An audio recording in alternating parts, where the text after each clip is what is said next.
জন্য তাকে জান্নাতি বানাইছি।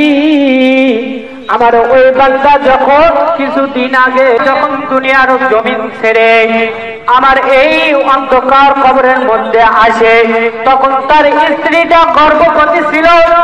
আর ওই বান্দা তার স্ত্রীকে বসে ওই স্ত্রীকে বলে এসেছিল, তোমার যে গর্ভস্থানের মধ্যে যে সন্তানটা আছে, এই সন্তানটা যখন কথা বলতে শিখবে, তখন ওই সন্তানটাকে তুমি মাদ্রাসায় ভর্তি করে দিও। কিন্তু আল্লাহ তখন বলে, পয়গম্বর, আজকে ওই সন্তানটির 2.5 বছর পূর্ণ হয়ে গেছে, কথা বলতে শিখেছে।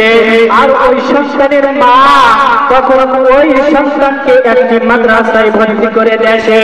আর ওই সন্তানকে যখন মাদ্রাসায় ভর্তি করে দেয়, তখন ওই সন্তানকে তখন সর্বপ্রথম মাদ্রাসার মুআতামিম সাহেব তখন তাকে সর্বপ্রথমে একটি সবক দেয়।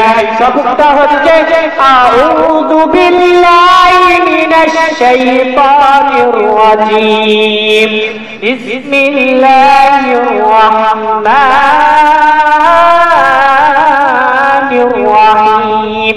আমি মালিক যখন আরশ আযমের মধ্যে বসা ছিলাম, ওই বান্দার ওই সন্তানের কথাগুলো শুনে আমার কলিজাটা ঠান্ডা ট্রাক্টর হইয়া গেল।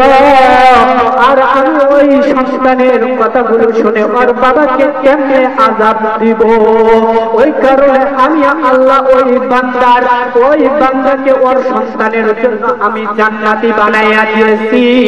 পয়গম্বর তখন আরো কান্দে, আমার প্রতিটি বান্দা যদি এইরকম করে সন্তানগুলো মাদ্রাসায় ভর্তি করাইতো, তাহলে আমার প্রতিটি সন্তান প্রতিটি বান্দা সবাই জান্নাতি পেয়ে যেত।